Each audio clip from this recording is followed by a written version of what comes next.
You are looking at Julian's pronunciation guide, where we look at how to pronounce better some of the most mispronounced words in the world, like this other curious word. But how do you say what you're looking for today? Let's learn how to pronounce this word. Very confusing, and a lot of people don't know how to pronounce it or pronounce it badly, incorrectly.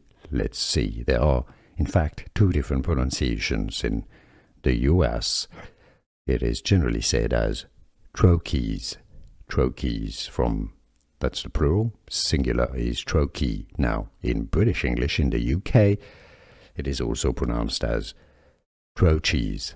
Troches or troche. So that is why there is some confusion, but now you know.